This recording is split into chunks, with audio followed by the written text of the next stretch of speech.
3 months ago, next week, I had a stroke. And I've been on a healing journey in that stroke. I went to the emergency room, was put in a bed, and I could not walk. My right leg from hip down to toe was unable to move. I moved from a bed to a wheelchair, from a wheelchair to rehab. And in rehab, I was told by my physical therapist, "You're going to walk," which seemed impossible. The first time I wiggled toes and moved a towel on the floor was amazing. But I believed in those therapists that I would walk.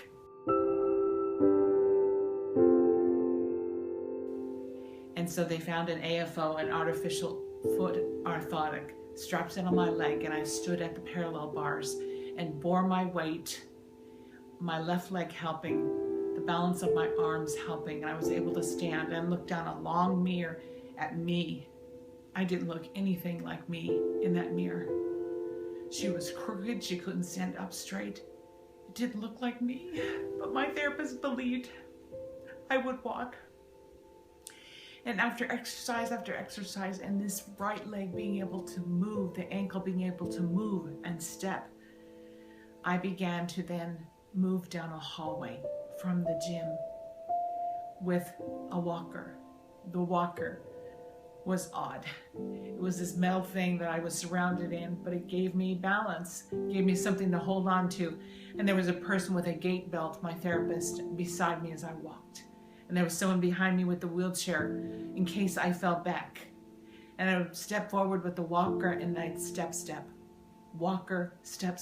Someone beside me going, "Pick up that leg, pick up that leg, pick up that leg, you can do it."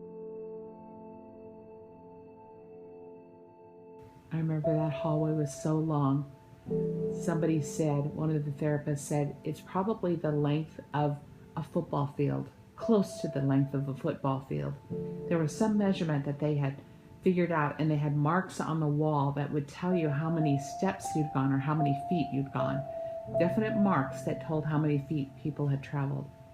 And so from one doorway all the way to the other doorway was a certain amount of feet.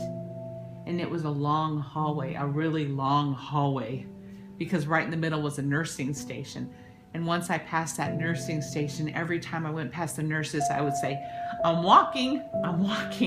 And they would say, "Hi, Melea, keep going. And I would walk past the resting area where people sat and talked and waited to see other patients, I'm sure, friends and family. And I remember going past that place one time and past this giant fish tank, and I kept walking all the way to the other door, which was an emergency door. And I remember somebody telling me, "Don't go out, that'll make the buzzer go off." I made it all the way to the other end of the hall, a football field. Goal, made it. The first 100 steps was a miracle. We celebrated 100 steps. And then finally I was walking down that hall and back to the gym. And that was amazing. An AFO was fitted for my right leg, and I began to wear that every time I went to the gym. I had to wear it because it gave strength to that right leg. It was just learning to walk. And so then I walked and exercised and became strong. Learned to do stairs because I had to do stairs to get inside my house. And then came going home. And that was really scary, to go home. Back to where things would never be the same again, but back home to family and relationships and life again. It was very scary. I remember crying the first night with my husband, just because I'd never been here. For 5.5 weeks I hadn't been home. And it felt so scary to be home finally.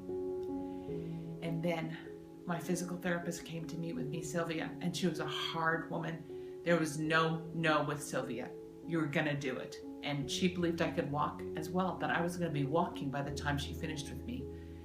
And so she exercised me, and she said, "You know what? We don't need this AFO anymore. I think you need to go without it and let your leg become stronger."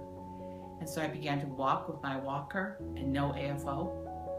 And then from there, she said, "Now you're gonna start pushing this walker like you're pushing a shopping cart."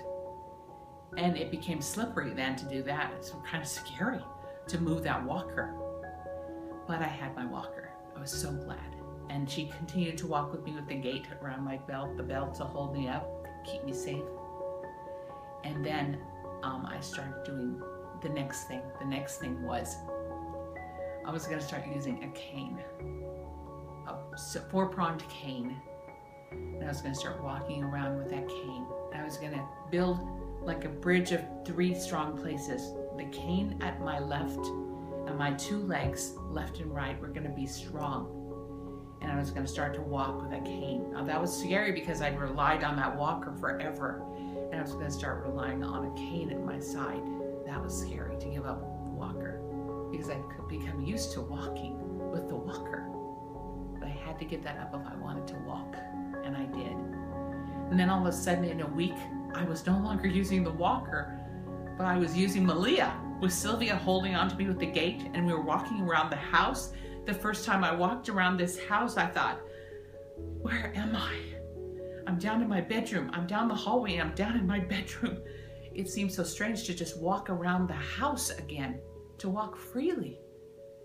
Such a gift to walk again. It was very emotional. And I've been walking ever since. Ever since.